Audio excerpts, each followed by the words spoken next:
Bismillahirrahmanirrahim. Ada orang yang cerita sesungguhnya jual beli itu jeung riba sarua wae. Padahal kata Allah tidak, wa halallahu bai'a wa harrama riba. Allah halalkan jual beli dan Allah haramkan riba. Inilah yang kita harus hati-hati, itu harus memenuhi transaksi-transaksi rukun dan akad jual beli dilakukan.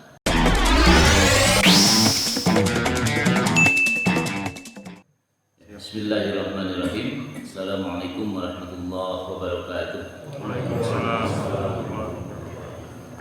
Alhamdulillah wa syukurillah, salatan wa salaman ala rasulillah wa ala alihi wa ashabihi wa mawalah. Asyhadu an la ilaha illallah wa asyhadu anna muhammadan abduhu wa rasuluh alladzi la nabiyya ba'dah. Wa qala Allah ta'ala fil Qur'anil Karim, a'udzu billahi minasy syaithanir rajim. Bismillahirrahmanirrahim. Ya ayyuhalladzina amanu anfiqu min thayyibati ma kasabtum wa mimma akhrajna lakum minal ardh. Shadaqallahul adzim. Al-ayah. Wa qala Allah ta'ala fi ayatil ukhra, ya ayyuhalladzina amanu la ta'kulu amwalakum bainakum bil batil illa an takuna tijaratan an taradin minkum. Shadaqallahul adzim. Al-ayah. Hadirin jamaah sholat subuh yang dimuliakan Allah, dan insya Allah kita meneruskan setelah sholat subuh berjamaah kepada kajian ya, dan ini tentang muamalah yang diamanatkan untuk kajian kita kali ini. Berbicara masalah muamalah, saya mengingatkan beberapa pertemuan awal ya, bahwa ibadah itu ada dua pendekatan. Pertama ibadah mahdhah dan kedua ibadah ghairu mahdhah. Kalau kita pahami, terjemahkan kepada istilah yang lebih mudah kita memahaminya, ada yang formal, ada yang informal. Ya, jadi kalau yang mahdhah itu, ibadah mahdhah adalah ketentuan pelaksanaan sampai teknisnya, kaifiatnya itu sudah ditentukan oleh Allah Subhanahu wa taala berdasarkan contoh yang diajarkan oleh Rasulullah sallallahu alaihi wasallam secara detail. Ya, jadi misalnya kita sholat, kata Rasulullah, "Shollu kama ra'aitumuni usolli." Sholatlah kamu sebagaimana kamu melihat sholat aku.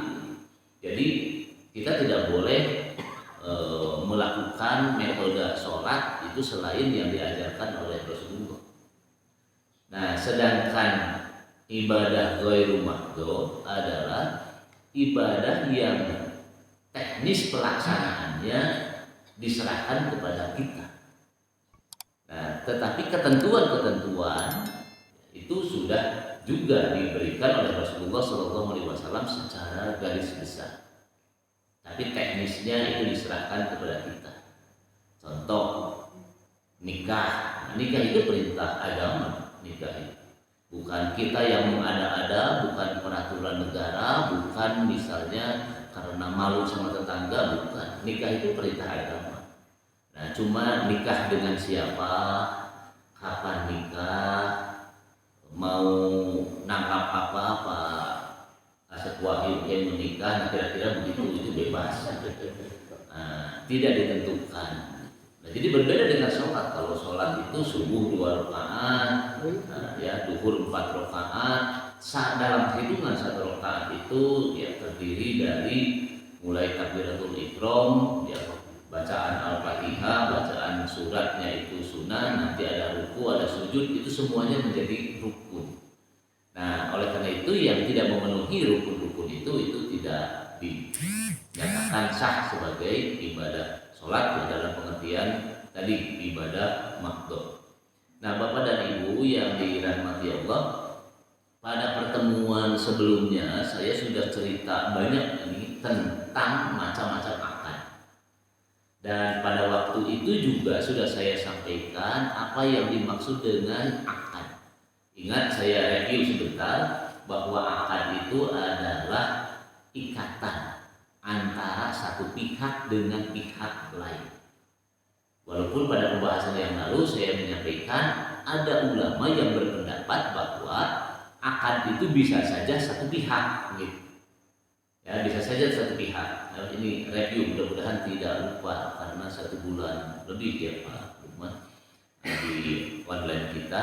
Nah, jadi kalau misalnya para ulama yang memahami bahwa akad itu harus dua pihak, pihak satu, pihak dua, atau ada pihak ketiga, atau antara perorangan dengan perseorangan, antara perseorangan dengan golongan atau dengan kelompok. Nah, itu kalau terjadi semacam itu namanya akad. Nah, jadi ada yang berpendapat akad itu bisa saja terjadi antara satu orang atau satu pihak. Nah, contoh begitu menurut para ulama nih yang pro kepada satu pihak itu pendapatnya, contoh talak. Seorang suami menjatuhkan talak kepada istrinya, saya kamu cerai. Kalau seorang suami sudah ngomong begitu, itu jatuh talak. Nah, terus kata istrinya, kan pihak kedua istrinya, terus istrinya ngomong, suamiku aku nggak mau dicerai. Bodo amat, sudah jatuh talak begitu. Karena satu pihak dalam talak itu. Nah, berbeda dengan misalnya jual beli. Kalau jual beli itu dua pihak, ada penjual, ada pembeli. Nikah tadi itu dua pihak, antara calon mempelai laki-laki dengan wali dari mempelai perempuan, itu harus ada. Nah, kalau nanti menyatakan saya sudah menikah dengan seorang perempuan A, nah, kan begitu. Siapa yang menikahkannya? Siapa walinya? Kalau tidak ada, tidak sah itu pernikahannya. Nah, bahkan dalam pernikahan itu bisa nanti mengakibatkan fitnah, tudingan misalnya perzinahan, kan begitu. Karena tidak ada pihak-pihaknya yang terpenuhi tadi. Nah, kalau di dalam talak tadi itu bisa satu pihak. Nah, atau yang kedua, misalnya contoh yang memahami satu pihak itu adalah wakaf. Nah, misalnya kalau bapak-bapak saya wakafkan, nah, gitu ya, sepeda ini kata Pak Sudiono, setelah sepedanya mangkal terus di masjid, saya wakafkan sepeda ini untuk jamaah Nurul Hidayah. Nggak ada yang ngomong jemaah Nurul Hidayah ditampi Pak Sudiono wakafna dan sebagainya, atau Pak Haji Muhtarun sebagai nazir menerima, enggak ada yang ngomong. Itu sudah terjadi wakaf itu. Nah, gitu. Jadi ada yang menganggap ada akad itu terjadi satu pihak. Nah, tapi menurut para ulama yang memahami dua pihak, nggak mungkin satu pihak. Tetap saja ada dua pihak, pihak satu, pihak dua. Nah, ini juga diterjemahkan kalau ibu dan bapak jual beli, misalnya pada hari ini Ahad tanggal sekian tahun sekian telah terjadi kesepakatan antara satu Asep Ram dan Hidayat, alamat sekian sebagai pembeli, selanjutnya disebut pihak ke satu. Nah, kan begitu. Nanti misalnya nama Lukman dan sekian sebagai penjual, selanjutnya disebut pihak kedua. Antara pihak satu, pihak kedua sepakat melakukan akad jual beli dan seterusnya. Nah, itu dipahami kenapa begitu gitu sampai orang-orang fakultas hukum bikin perjanjian semacam itu, karena dipahami bahwa yang namanya akad itu tidak mungkin satu pihak. Nah, ibu dan bapak, jadi begitu ya. Oke, lepas nanti berbicara talak dan sebagainya kalau kita membahas tentang pernikahan. Kita kembali kepada macam-macam akad. Kita akan menerapkan teori tentang akad yang sudah kita pahami, sudah kita pelajari pada pertemuan sebelumnya. Kita akan terapkan pada kesempatan ini dalam salah satu macam akadnya adalah jual beli.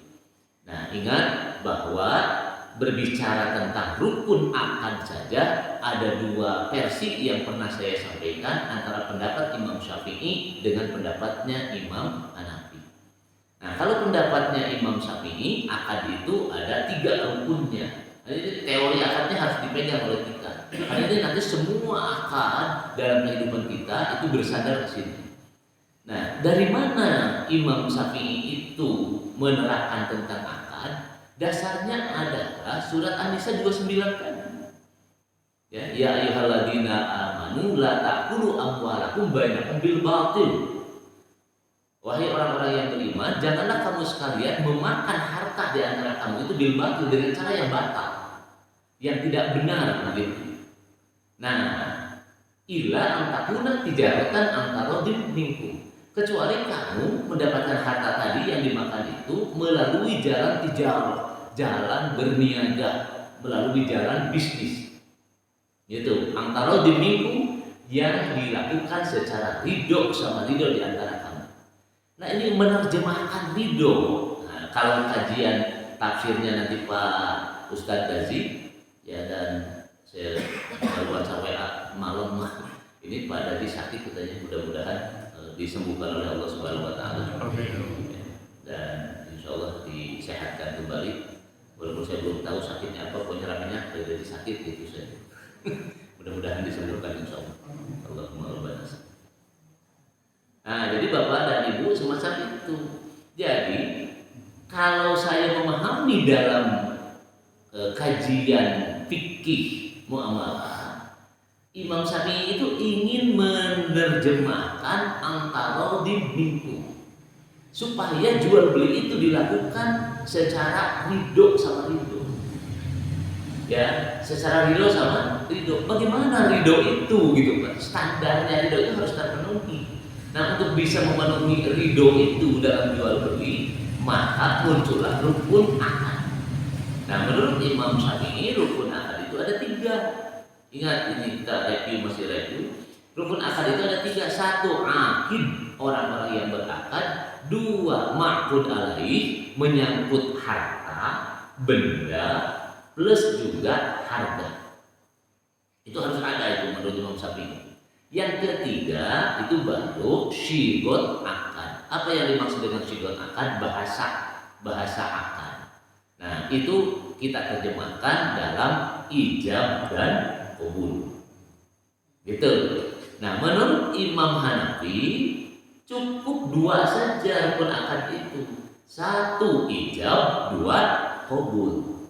Artinya sebuah jual beli itu baru dinyatakan dia memenuhi unsur keridoan bila ada ijab dan qabul. Jadi permanen. 2 pendapat Imam Syafi'i, Imam Hanafi itu sepakat yang namanya rukun akad itu harus ada ijab dan qabul. Tapi kalau Imam Syafi'i ada tambahan orang yang berakad dengan ma'qud alaih, yaitu yang diakadkan.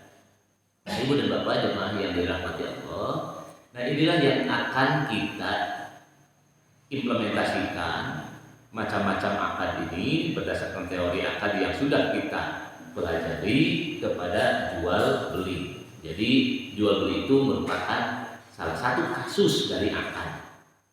Gitu ya, karena pernikahan juga itu adalah nanti macam-macam dari akad, dari teori akad.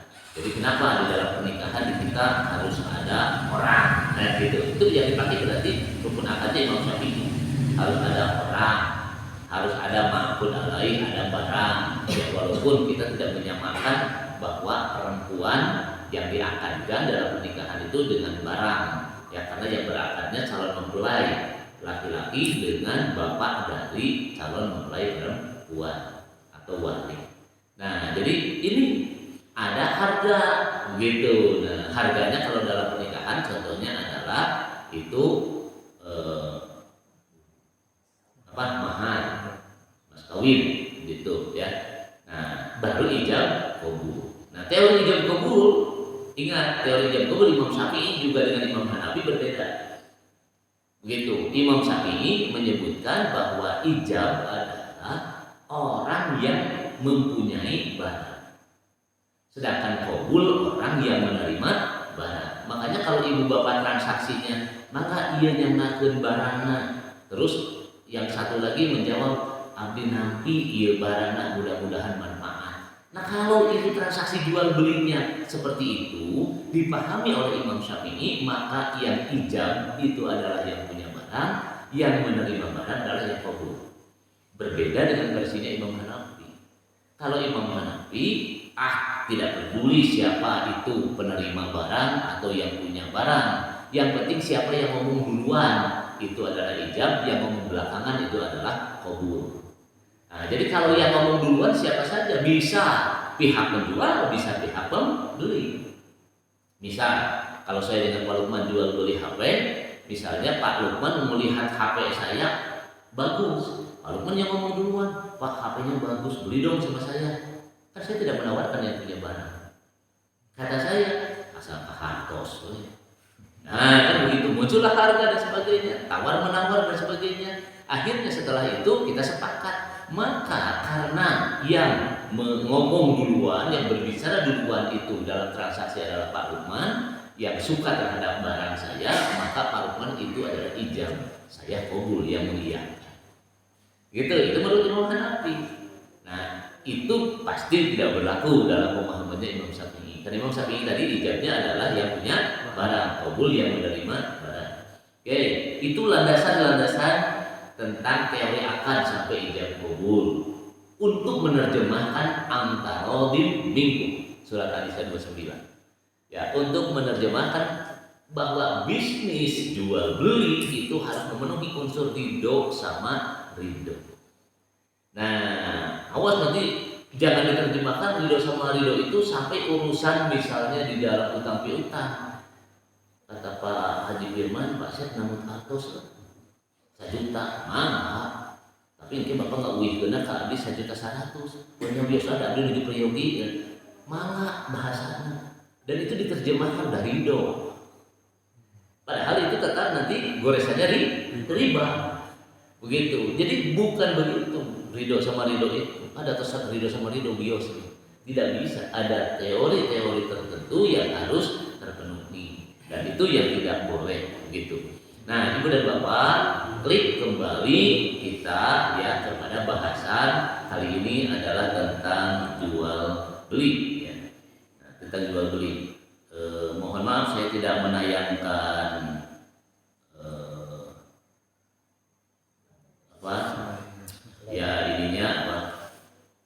tayangan di fokus.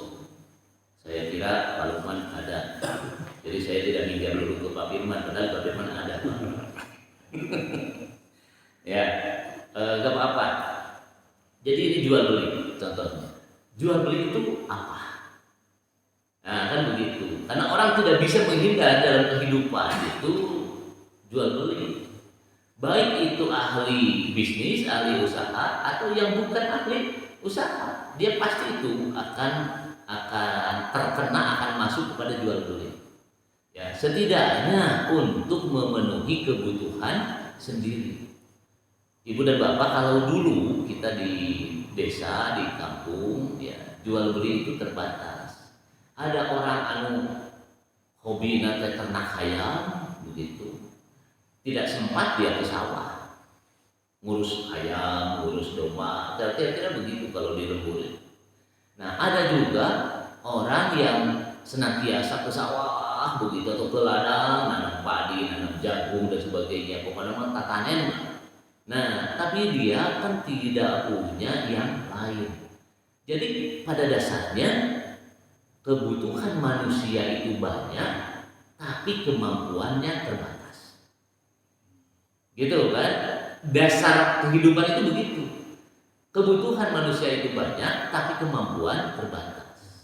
Nah, kalau di dalam hukum ekonomi kan jadi nantinya transaksi itu didefinisikan, ekonomi itu adalah bagaimana caranya orang memenuhi kebutuhan itu begitu dengan modal yang terbatas. Bukan yang seirit-iritnya, kayak jadi ribunya mencari keuntungan sebesar-besarnya dengan modal sekecil-kecilnya. Itu sebenarnya rasionya aneh. Karena kan berbeda dengan rasio produktivitas. Produktivitas itu adalah rasio input output. Nah, kan begitu. Itu dari hasilnya adalah outcome gitu. Nah, rasio input output itu adalah produktivitas. Nah, dalam jual beli itu sama. Orang memenuhi kebutuhan tetapi dari kemampuan yang terbatas. Nah, misalnya tadi orang yang banyak berasnya tapi tidak punya garam, orang yang banyak beras tidak punya ikan, ayam, dan sebagainya, maka orang dulu itu tuker. Kan begitu. Coba kalau kita nonton film kolosal ke pasar, itu orang dari rumah bawa ayam, pulang bawa tahu, bawa kerupuk. Coba lu mending mana ayam jadi tahu dan kerupuk, mending ayam. Tapi ayam jadi bisa dijejer-jejer, bisa bawa beras, bisa bawa kerupuk, bisa bawa minyak dan lain sebagainya, jadi banyak. Dari rumahnya bawa ayam. Pertukaran itulah didefinisikan menjadi jual beli. Jadi dalam fikih yang namanya jual beli itu adalah di mana orang melakukan transaksi pertukaran. Nah, makanya dalam bahasa Arab disebutnya muqabalatu syai' bisyai'. Nah, itu barter, pertukaran antara sesuatu dengan sesuatu. Nah, itulah jual beli. Jadi jangan diartikan jual beli itu membeli sesuatu dengan uang. Awas, sebentar lagi uang itu tidak akan nilai atau harganya uang itu akan makin kecil. Karena sekarang orang transaksi bisa saja tidak dengan uang. Dulu Allahu yarham, Presiden kita B.J. Habibie itu jual beli antara Indonesia dengan Thailand. Pesawat N25 ya, itu dibarter dengan beras ketan. Ramai kan waktu itu di kita. Padahal ini adalah kebijakan industri. Tidak ada masalah kalau kita melihat kepada definisi jual beli, karena jual beli itu barter. Toh sudah dicontohi oleh orang tua kita dulu juga nggak pernah banyak duit. Orang tua kita mah nggak perlu duit. Ada yang tidak punya duit orang tua kita itu hidup. Nah, kan begitu. Ya makanya kalau yang bertugas di daerah kan sampai hari ini kalau dokter bayarnya ke jabong gitu. Kalau di daerah dan sebagainya itu masih bisa ditemui. Kenapa? Karena dia merasa itulah yang dia punya gitu. Nah, jadi tidak ada yang salah. Hanya kita saja sekarang yang terkooptasi bahwa jual beli itu adalah pertukaran antara satu barang dengan uang. Itu yang tidak benar pemahaman itu. Artinya tidak selamanya benar. Dan sebentar lagi kata saya uang itu sudah akan bergeser. Ini sedang ramai bahasanya sekarang di uang digital. Ya kan begitu. Sekarang Pak Lukman kalau belanja ke mallnya nggak pernah bawa duit, gesek aja, gesek. Apa yang ditukar duit nggak tahu, duitnya juga nggak ada, angkanya doang. Ya kan begitu. Nah itu sudah mulai. Nah, dan uang itu hanya alat tukar, bukan komoditas.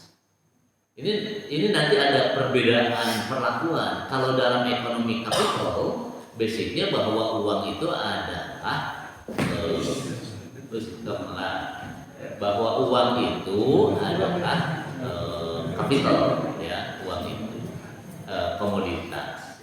Nah, tapi kalau di dalam ekonomi syariah pengembangannya itu bahwa uang itu hanya alat tukar, harus kembali kepada porsi awal, begitu.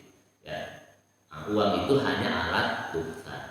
Nah, ibu dan bapak yang saya hormati, jadi itu definisi tentang jual beli. Kenapa kita berjual beli? Nah, kata Allah tadi, kamu boleh memakan sesuatu, tapi jangan dengan cara yang batal. Nah, kalau saya pingin tape, pingin peyem, kan saya tidak pernah sama istri dibikinkan tape atau peyem. Ya pasti saya kalau mau mencari tukang tape atau peyem untuk beli. Nah, kan begitu. Nah, beli inilah yang disebut dengan akad jual beli. Dan akad jual belinya harus memenuhi rukun dan syarat jual beli. Itu. Nah, ibu dan bapak yang saya hormati, secara istilah jual beli itu adalah pertukaran harta dengan harta yang lain berdasarkan tujuan tertentu, atau pertukaran sesuatu yang disukai dengan yang sebanding atas dasar tujuan yang bermanfaat, yang sebanding. Nah, sebanding ini value, ada nilai. Makanya tadi menurut Imam Syafi'i salah satu rukun akad itu adalah ma'qud alaih. Apa ma'qud alaih itu? Thaman. Itu adalah harga. Salah satunya untuk menentukan value, nilai. Ya. Nah, yang berikutnya adalah bermanfaat serta diiringi dengan ijab dan qabul. Definisi manfaat telah selesai di pertemuan kita sebelumnya dikala kita mendefinisikan tentang benda. Apa itu benda? Benda itu salah satunya dikuasai, bermanfaat. Nah, kan begitu. jadi harus ingat ke arah itu. Kenapa? Karena nanti yang ditransaksikan dalam jual beli itu adalah benda. Nah, benda itu bermanfaat atau tidak? Kalau tidak bermanfaat itu bukan benda dalam Islam. Yang bermanfaat itu adalah benda itu adalah yang bermanfaat baru bisa ditransaksikan. Baru nanti efek terhadap transaksinya sah atau tidak sah. Nah, bisa dikuasai nggak? Harus dikuasai benda itu. Nah, saya pernah mencontohkan waktu kita mendefinisikan benda, ikan. Ikan itu benda bukan? Benda. Kalau kita transaksi tentang ikan, sah atau tidak? Sah, insya Allah. Tapi di kala transaksinya, kata saya, Pak Mas Bagus, nanti buat masak saya punya ikannya. Perlu ikan nggak? Ya perlu. Ya sudah, sini dulu uangnya ke saya 1 juta. Bayar 1 juta. Sudah. Seminggu yang akan datang, Mas Bagus nagih saya, Pak Asep ikannya mana? Ambil aja di laut bebas. Nah, kira-kira jual beli bisa nggak? Ikan sudah sepakat. Itu adalah benda. Tapi dikala saya menyebut silakan ambil saja ikannya itu di laut, maka pada kesempatan itu ikan itu karena tidak bisa dikuasai bukan benda. Gitu. Jadi tidak bisa ditransaksikan di dalam jual beli. Nah, ini ada hadis Rasulullah SAW yang menyampaikan la tabi'u ma la tumliku. Jangan kau jual apa yang kau tidak miliki. Makanya muncul tadi menurut Imam Syafi'i itu ya dalam ma'qud alaih itu benda itu harus didefinisikan, memenuhi enggak unsur-unsur benda tadi, dan harus milkut tam, harus itu milik yang sempurna. Ini nanti ngepek ini buku kemana-mana. Salah satunya kalau saya kasih contoh misalnya arisan itu boleh tidak? Arisan apa? Arisan barang. Itu ada yang tidak bolehkan. Begitu ada juga yang membolehkan. Kalau saya sebagai orang yang senantiasa mengkaji fikih, dua-duanya kita bisa bermain, mau dibolehkan mau tidak dibolehkan. Nah, kalau yang tidak bolehkan salah satunya kembali kepada ma'qud alaih. Kalau misalnya arisannya itu adalah kulkas misalnya, ada kulkas yang dijual kepada anggota arisan, kita kulkas usaha. Itu bukan milik yang sempurna. Kenapa? Karena duitnya diludunan, jadi uangnya tidak berkah. Nah, tapi kalau nanti kita kajiannya ke ta'awun dan sebagainya, mau dijustifikasi halal, nah bagaimana caranya halal? Penuhi unsur-unsur supaya halal. Gitu. Jadi nanti jangan dibombardir halal haram langsung, tapi kita preteli bisa jadi halal, sangat mungkin bisa halal juga, insya Allah bisa halal. Gitu. Jadi begitulah kalau di dalam kajian fikih. Nah, dan ingat di pertemuan kita mendefinisikan tentang fikih. Fikih itu al-fiqhu ay al-fahmu. Fikih itu adalah pemahaman. Pasti susah mencari kesepakatan dalam salah satu definisi. Nah, jadi pemahaman itu pasti setiap orang juga punya pemahaman yang berbeda.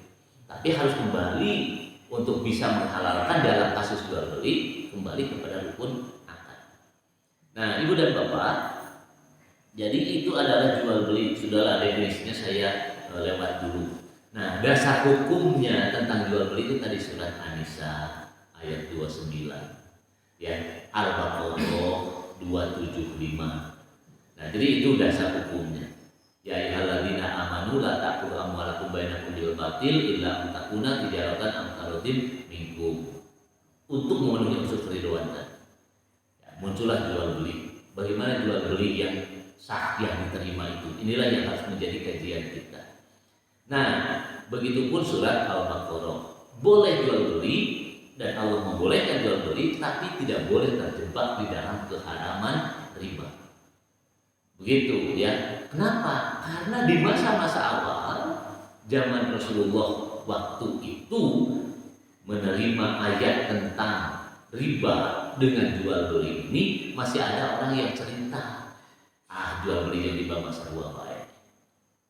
Sampai hari ini dalam kehidupan kita masih juga kita mendengar istilah itu. Asal wae. Nah, kan begitu. Nyicil barang. Ujung-ujungnya nyicil. Kok harganya sekian. Asal wae. Padahal ada yang tidak sama. Begitu, ada yang tidak sama. Harga motor 20 juta.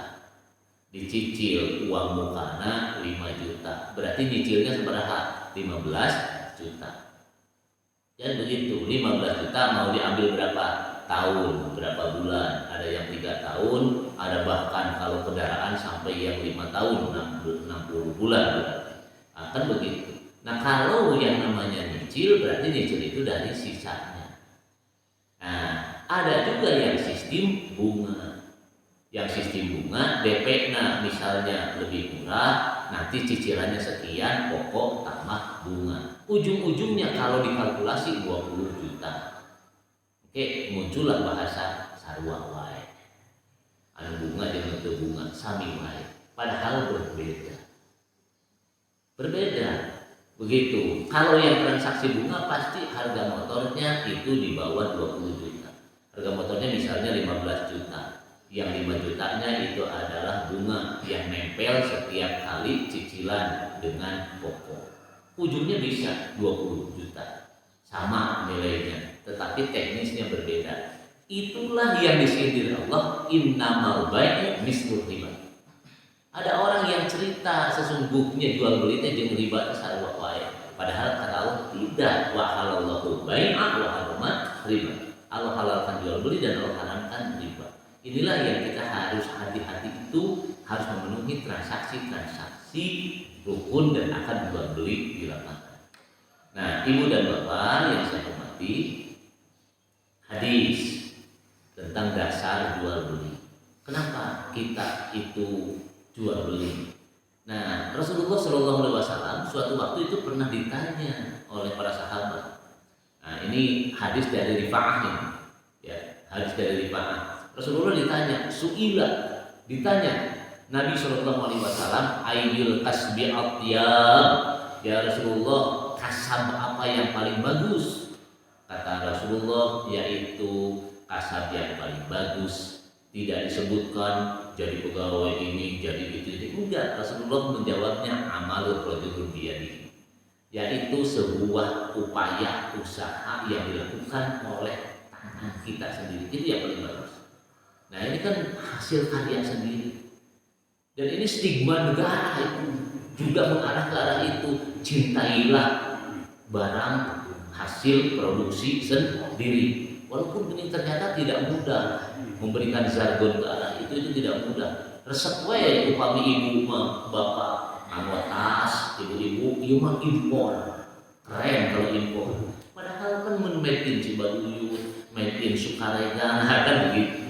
Ya itu kan lebih ini. Kalau kita kriterianya pada hadis ini secara makro bernegara, tapi secara perorangan kita juga amalun rajulun biyadihi, hasil karya tangan kita sendiri. Itu yang paling enak. Nah, ya kalau yang lain mah, salah satu contoh misalnya lotas nanti kita ke masalah warisan. Kita dapat warisan, dapat mobil, dapat apa? Memang alhamdulillah kita dapat rezeki. Tapi sok aya wae ributna, sareng dulu dan sebagainya. Kenapa? Karena itu adalah kita menerima warisan. Beda dengan hasil usaha, ibu mau beli apapun dari hasil keringat sendiri dan sebagainya, mau layan memetik dan sangat-sangat enak memakai dan sebagainya. Kebebasannya, kepuasannya itu pasti beda. Nah, inilah kata Rasulullah, amalun rajulun biyadihi. Nah, semua aidi ya Rasulullah. Kemudian apa ya Rasulullah? Wa kullu bai'in mabrur, yaitu jual beli yang diterima. Nah, inilah yang hebat. Jadi dasar hukum jual beli itu ternyata adalah diapresiasi oleh Rasulullah untuk menjadi sesuatu upaya usaha asal kita. Ini hebatnya. Nah, hadis yang lain banyak. Salah satunya adalah misalnya yang saya sampaikan pada kesempatan ini, dialog Rasulullah juga tentang bisnis kita jual beli. Inna tis'a a'syara arzaq ummati minat tijarah. Jadi kata Rasulullah, sesungguhnya 9/10 rezeki umatku dibuka dari bisnis, dari perniagaan. 9/10, sisanya berarti 1/10. 1/10 itu diperebutkan oleh orang banyak lah kalau kita melihat klasifikasi masyarakat di Indonesia. Ya, sebuah negara maju, salah satu syarat negara maju itu adalah 7-11% penduduknya dari total penduduk itu adalah pebisnis. Nah, di kita di Indonesia, makanya kalau ada krisis itu terseok-seok. Kenapa? Karena pebisnisnya di kita itu baru sekarang sudah agak meningkat, tapi masih di level 1%. Ya Pak Haji Firman ya, di kisaran itu kita masih asalnya 0,7. Bayangkan dari 200 penduduk kita 0,7, berarti hanya beberapa orang saja. Si eta deui buat usaha di urang. Nah, gitu kan. Kasus BLBI eta deui, kasus kalau ada kasusnya pasti orang-orangnya itu juga. Yang kadang-kadang kita bikin kesel melihatnya, ya mau tidak mau karena memang penduduk Indonesia yang berbisnis sedikit. Jadi goyah kalau ada krisis itu. Di kita kebanyakannya ya tadi masih senang jadi pegawai dan sebagainya. Nah kalau kayak saya jadi pegawai Pak Haji Muntarom gitu, ya pokoknya mantap kayak seueur-seueur, dan terus dibatasi direkan penghasilannya segitu ya. Oh, saya itu kadang-kadang suka bercanda. Waktu saya jadi wakil rektor ya saya mah kerek jadi kantor saking getolna. Waktu jadi dekan ya saya mah daekan gitu. Tapi segimana daekan sampai kerek di kantor mual tiasa. Sehingga Pak Haji Firman yang penghasilan seberapa puluh juta sebulan mual tiasa. Satu maharajin tetap saja ya sudah pangkat golongan sekian begitu. Yang rajin yang tidak rajin kadang-kadang sampai mual hasilnya kan gitu. Nah itu mah resiko kan sudah jadi pilihannya begitu. Tapi kalau pengusaha enggak mau gaji 10 juta ya bikin saja omsetnya yang menurut 10 juta. Ya kan begitu. Pak Lukman itu sedang membidik aset yang 50 juta satu bulan ya Pak. Kurangi tidur, usaha nasi getol, omset barangnya diperbanyak dan sebagainya. Variabelnya harus bermain semua. Bisa insya Allah nanti tercapai kan begitu. Nah jadi Ibu dan Bapak ini adalah dasar hukum tentang jual beli. Nah oleh karena itu maka Ibu dan Bapak yang saya hormati, rukun jual beli itu harus terpenuhi. Siapa? Gitu kan? Kembali kepada teori rukun akad tadi. Ada orang, berarti harus ada penjual, ada pembeli. Nah banyak di kasus di kita itu kadang-kadang ada orang yang membeli tapi tanpa ada penjual. Nah kan begitu. Saya beli barang ini dari siapa? Dari si Anu. Si Anu itu terasa nggak jual. Ya yang terjadi adalah ujung-ujungnya kadang-kadang sengketa dan sebagainya. Bagaimana cara menguasai harta itu, bagaimana cara menguasai benda itu. Banyak skenario ke arah itu. Maka kalau melihat dari sisi itu, pantas Imam Syafi'i mensyaratkan jual beli itu harus ada orang. Begitu. Berbeda dengan Imam Hanafi, dilepas saja orang. Nah kalau Imam Syafi'i orang itu menjadi rukun dan syarat. Nah, kenapa begitu? Rukun akad itu harus ada orang. Sekarang ibu-ibu nyuruh anak, nah ke warung beliin minyak nih. Ibu nggak mau dandan nih, males. So kamu ke warung. Kata anak nggak mau. Kembaliannya buat kamu. Baru mau. Kan begitu ya. Nah, tapi kita akan melihat sah atau tidak kalau jual beli itu dilakukan oleh anak kecil. Nah, kan begitu, padahal kita senantiasa membahas begitu bercerita tentang orang itu harus dewasa. Nah, kan begitu. Nanti sah nggak jual beli antara seorang muslim dengan non muslim. Nah, ini jadi bahan kajian begitu. Secara umum para ulama itu membolehkan antara jual beli itu antara muslim dengan non muslim. Karena Rasulullah juga tidak membatasi muslim dengan muslim saja. Tapi Ibu dan Bapak, kalau kita nengok sekarang kebijakan Malaysia, muslim dengan muslim. Malaysia itu sedang bermain jual beli itu haram menurut negara mereka. Menurut negara mereka nih, haram dilakukan antara muslim dengan non muslim. Begitu, Malaysia itu kebijakannya sekarang sudah bertengger di sana.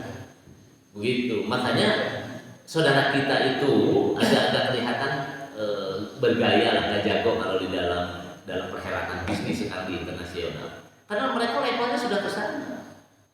Di Indonesia kok warna mah ya. Ya, di kita juga ada pemikiran ke arah itu, cik atau murid sesama muslim dan sebagainya.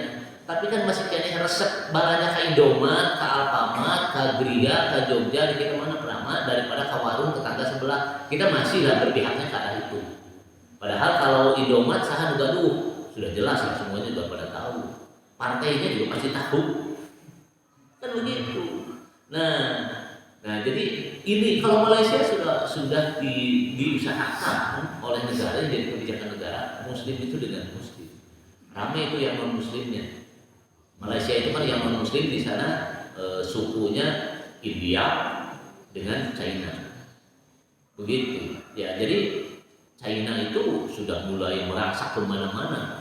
Nah, makanya kebijakan kenapa Pak Mahathir Muhammad sudah di usia 70-80 naik lagi dan dipilih lagi, salah satunya adalah kebijakan-kebijakan ke arah itu di dalam bisnis. Gitu, dalam bisnis. Nah, kita enak lah, kita nggak punya kemampuan ke arah itu. Ya, di mereka itu kalau tidak begitu Melayu bisa habis. Nanti bisa seperti Singapura. Melayunya habis kan, Singapura Malaysia hampir mirip, komunitasnya China, Melayu sama India. Begitu. Nah itu bisa habis. Singapura sudah hampir tidak kedengar gemingnya Melayu. Gitu. Makanya Malaysia belajar dari kegagalan Singapura, begitu yang terambil oleh komunitas tertentu, maka dia keluar sampai kebijakan urusan itu. Nah ini cerita tentang harta itu dalam bisnis, dalam jual beli itu tidak akan keluar dikala kita cerita tentang filosofi harta itu di dalam maqasid syariah. Yang sering saya sampaikan, salah satu dari maqasid syariah itu adalah hifdzul mal, terjaganya harta. Jadi bagaimana caranya harta itu supaya terkendali, terjaga, maka keluarlah aturan tentang jual beli. Begitu. Nah, jadi kalau kita berbicara tentang maqasid syariah,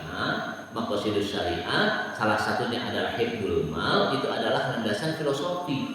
Teknis implementasinya itu adalah kaidah fikih, yaitu tentang jual beli. Nah, makanya di dalam fikih muamalah itu kaidahnya al aslu fil muamalah al ibahah. Dasar dari muamalah itu boleh. Itu hukum asalnya, boleh.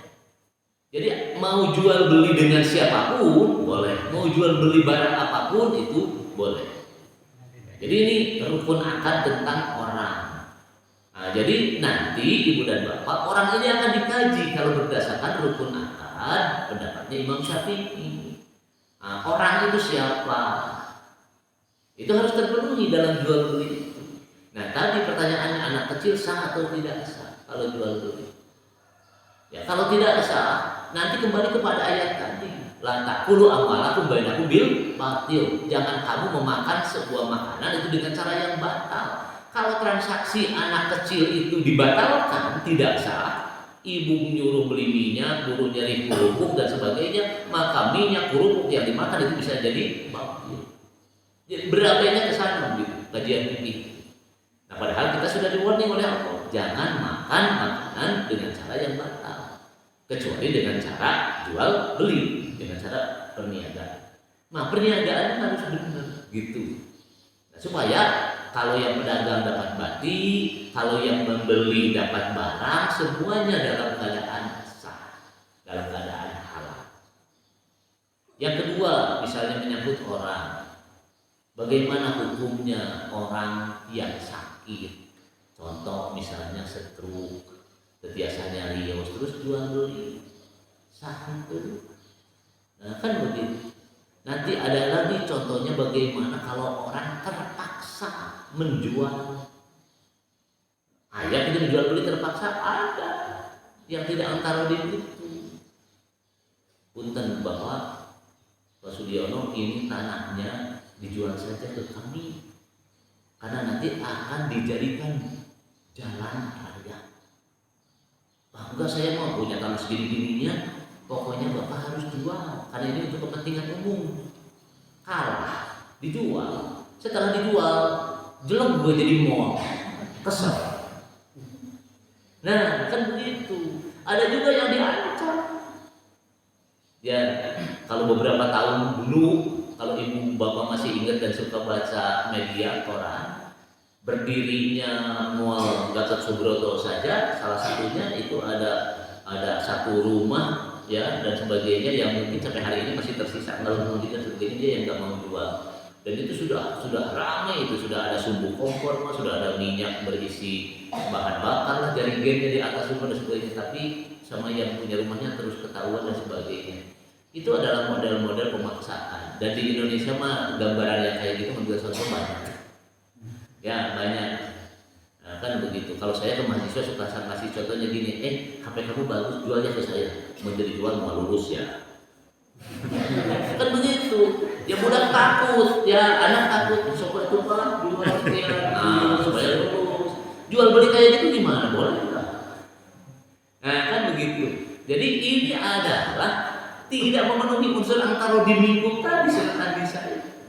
Jadi ini pentingnya berbicara tentang rukun akad. Menurut Imam Syafi'i orang itu harus jelas. Mumayyid tidak, gitu kata Imam Syafi'i itu. Apa itu mumayyid? Nah, kita harus mengkaji lagi definisi mumayyid ya. Orang mumayyid itu adalah orang yang dewasa dan bisa membedakan mana yang baik dan mana yang tidak baik. Nah, kan begitu. Nah, makanya tadi kalau anak kecil belum dewasa, tapi kalau dia sudah bisa membedakan mana yang baik dan yang tidak baik dalam pengertian mana haknya bukan haknya, terus dia ini ya apa. Tapi kalau anak kecil jual beli ke sebuah warung, lamun sepuhna meser hargana 500 kerupuk teh, hari kabudak jadi 700. Opportunity oke ke tukang warung dan sebagainya. Bagaimana caranya dia mengambil untung itu sah atau tidak sah dan sebagainya. Nah, kan begitu. Bagaimana misalnya para pedagang itu juga melakukan itu, lagi ramai dan sebagainya, nah begitu. Atau misalnya pedagang tiba-tiba anu meserna turun tina mobil, turun tina sapeda mah grup Sudiono baso teh 10.000, lamun anu turun tina mobil 15.000 sama kok baso eta. Kira-kira begitu. Ini nanti akan dikaji itu di dalam ma'qud alaih itu barang dengan harga.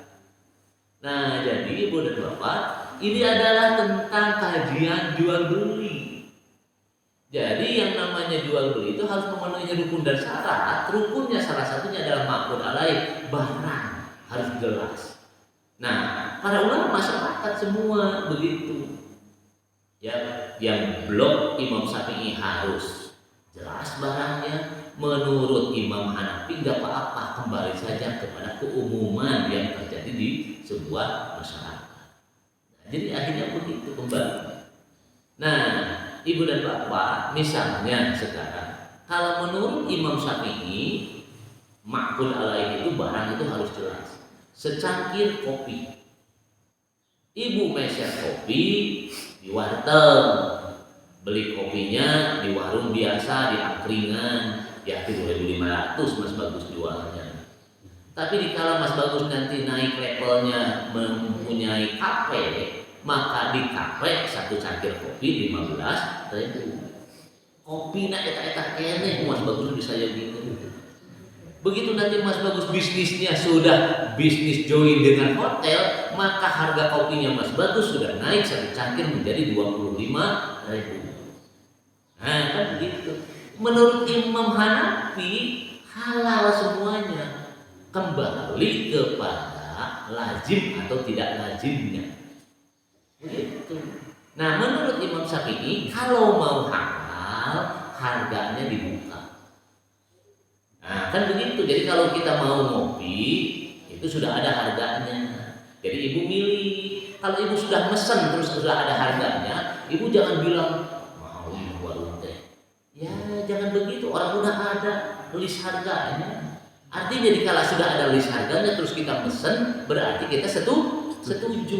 Itulah yang dimaksud oleh Imam Syafi'i antara minkum, Anda ridho dengan barang itu dengan harga yang sudah disajikan.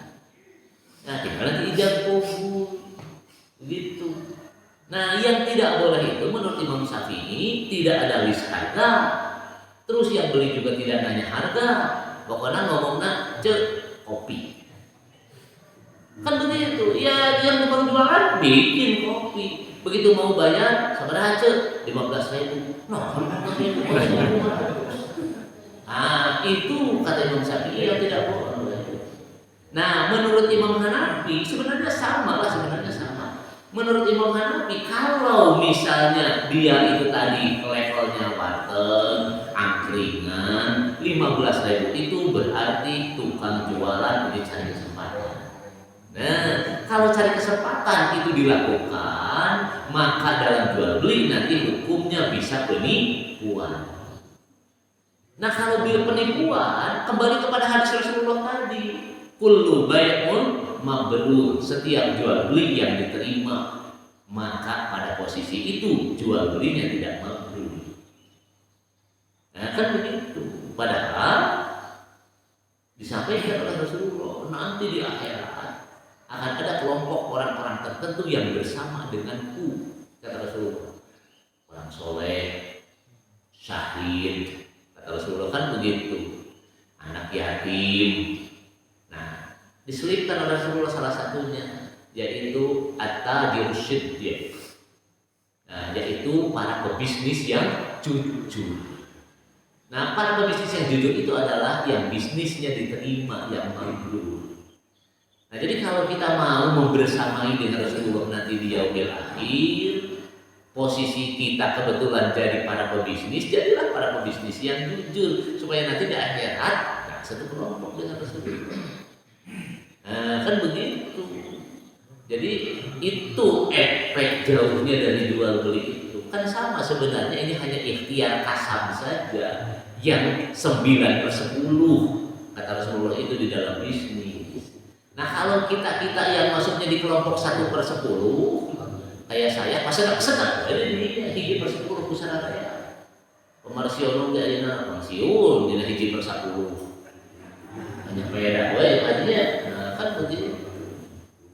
Tapi kalau Pak Hernis mah ngambil pintunya 9/10, 9/10 kumaha urang we moal anu jam kerja, bade istirahat, hoyong sabaraha. Luar biasa. Kan begitu. Dan inilah yang sedang digemburkan di negara kita, digenjot terus. Para mahasiswa saya itu hampir semua jurusan sekarang mata kuliahnya pasti ada entrepreneur. Kalau tidak ada entrepreneur, akreditasinya pasti udah ditaruh sebagai asesor. Ada enggak mata kuliah entrepreneur? Itu kan sebenarnya kalau kita terjemahkan kebijakan makro, nah pemerintah tos teu tiasa deui nyayogikeun lapangan kerja. Makanya atuh sadaya kudu jadi bau ASN, jadi pegawai negeri, kan mau mungkin. Nah begitu. Maka itulah kebijakannya harus menjadi para pengusaha. Dan ini lagi-lagi kebijakan negaranya sudah diambil oleh Malaysia di tahun 70-an. Versi Pak Harto di kita mengakhir di Malaysia.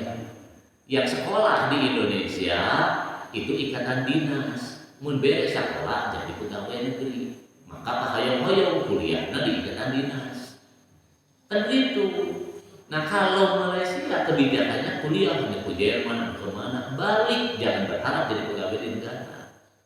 Nah, makanya kalau dia harus bisnis. Kalau bisnis setidaknya dia perlu pegawai. Dan begitu, Pak Lukman itu berbisnis pasti itu punya pegawai. Minimal asisten rumah tangga terbantu karena segala urusan. Nah, gitu. Tapi pasti kalau yang namanya ini dia nanti naik, ngambil orang 1-2 orang jadi pekerjanya dia. Berarti ada perputaran ekonomi. Nah kalau jadi pegawai mau ngemut kayaknya Bu, tidak ada kreasi, tidak ada ini. Yang penting mah aman lah. Sudah penting mah aman, digaji 4 bulan dan sebagainya sudah. Saya nggak mikirkan saya harus punya pegawai. Kalau punya asisten saja orang tertentu malah tidak mau. Bukti asistennya saya mana mau bulan kayak pemikiran asisten itu dibere, malah dibere tekor. Jadi begitu kalau mental. Nah jadi ini 9/10 itu jadi banyak efek motivasi dari Rasulullah. Nah, tapi tadi kembali ke bisnis menurut Imam Syafi'i penuhi itu rukun akad. Nah, jadi harga harus menjadi kesepakatan muncul. Sekarang dalam bisnis modern hampir semuanya price muncul ya Pak Lukman. Departemen store, kalau ibu ngambil pakaian sudah pasti ada harganya dan sebagainya. Nah, kan begitu. Barang sudah ada supaya tadi tidak ada sifat opportunity, dan itu setan itu tidak hanya di dalam sholat dan sebagainya mengganggu kita itu. Dalam bisnis itu setan itu sama. Tadi itu mau turun tidak mobil harga segitu gitu. Atau ditipu kan begitu. Nah, iya KW 1 kan begitu. Yang mintanya KW 1, banyak KW 2, KW 1 beda konsumen ngomong apa lu. Itu bisnis yang dikipas-kipas setan itu. Ya makanya menurut surat Al-Baqarah tadi di dalam kasus-kasus riba itu ya kawatus syaitonu minal mas. Orang yang keranjingan setan itu nggak bisa berdiri, sempoyongan bukan, tidak kakinya lumpuh dan bukan, dia tidak jejak, tidak pancet dalam keyakinan dan sebagainya, sehingga setan ngipas-ngipas. Nah, jadi Bapak dan Ibu, ini yang dimaksud dengan jual beli itu antara demi. Nah, kalau sigot akad saya sudah bahas dalam satu sub yang pertemuan kemarin yang saya review tadi. Jadi saya tidak akan bahas itu rukun akad. Jadi yang harus ingat oleh Bapak dan Ibu, sigot akad itu bisa dilakukan oleh 4. Ya, perkataan, lisan, tulisan, isyarat, perbuatan. Itu saja ijab qabul. Nah, inilah yang 4 ini disepakati oleh Imam Syafi'i dan Imam Hanafi. Begitu. Karena dua-duanya sepakat yang namanya rukun akad itu ijab qabul. Ijab qabul modelnya 4. Sigot akad itu ucapan, tulisan, perbuatan, isyarat. Nah, kan begitu. Jadi jangan bilang nanti kalau ibu ke geria, "Neng, saur pasir dia ada kudu akad desa." Jadi payunun kasar, payunun konter teh ieu sampo 3, pesoden 2, ieu minyak sakit terus. Ngantri bu dicarikan batu aya nomor model kitu. Jadi cukup saja sekarang itu dengan sensor klik klik klik itu akadnya. Ya, itu sigot akad itu. Sensor itu sudah menjadi sigot akad. Dan keluarnya nanti dalam bentuk struk, maka itu tulisan. Sah enggak? Sah. Jangan bilang tidak sah. Gitu. Jangan dibandingkan lagi dengan ibu saya dulu yang saya sepertikan waktu menerangkan akad itu tentang jual beli ikan. Tukang ikan sabulang ditanggung usia datanya 1.500 dihitung berarti ini Bu Haji 1.500 terus lebet kena balong nyangakeun laukna. Kan begitu si Engal Agung, si Araya sadayana hirup sadayana terus Pak. Dijawab lagi nyangakeun hartosna nampi laukna sing teraga. Alhamdulillah. Itu mah dulu. Begitu, karena memahami sigot akad itu dengan lisan. Nah, sekarang dengan tulisan, dengan perbuatan dan sebagainya, sebagaimana yang sudah saya sampaikan. Jadi ibu dan bapak, itu saja sudah siap hawatos. Jadi anu saya jalan-jalan ya, di hari Minggu atau hari Ahad kita kali ini, pembahasan tentang jual belinya baru rukun akad. Diselipin dengan syarat-syarat akadnya. Belum kepada macam-macam jual beli. Nanti ada jual beli yang boleh, ada jual beli yang tidak boleh. Ada barang yang boleh dijual belikan, ada barang yang tidak boleh dijual belikan. Sebelum tutup, kalau ada yang mau berdiskusi, mangga.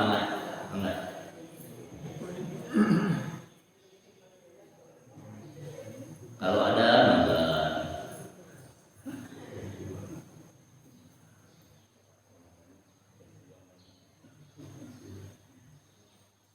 Ya, kalau urusan bisnis mah semuanya para pelaku. Jual beli pasti kata saya juga, walaupun bukan pebisnis dia pasti jual beli. Kalaupun tidak jual beli, tidak jual tapi beli saja. Ya, tidak jual tapi beli saja. Nah, jadi ibu dan bapak, ya kalau tidak ada saya simpulkan begini. Dalam bahasa Al-Quran, ya jual beli itu istilah yang dipakai oleh Allah Subhanahu wa taala, satu bai'un, itu bentuk masdar itu al-bai'. Ya, satu bai' itu adalah jual. Begitu. Yang kedua adalah ishtara yashtari. Ya, ashtari itu bahasa yang Allah pergunakan. Allahu yashtara minal mu'minin. Allah membeli dari orang-orang yang beriman. Falahu jannah, maka baginya adalah surga. Kalau pakai bahasanya astaro ya selalu. Yang ketiga, istilah yang kita bisa temukan dalam Al-Quran itu adalah tijarah. Seperti tadi surat An-Nisa, tijaratan antara dimiliki.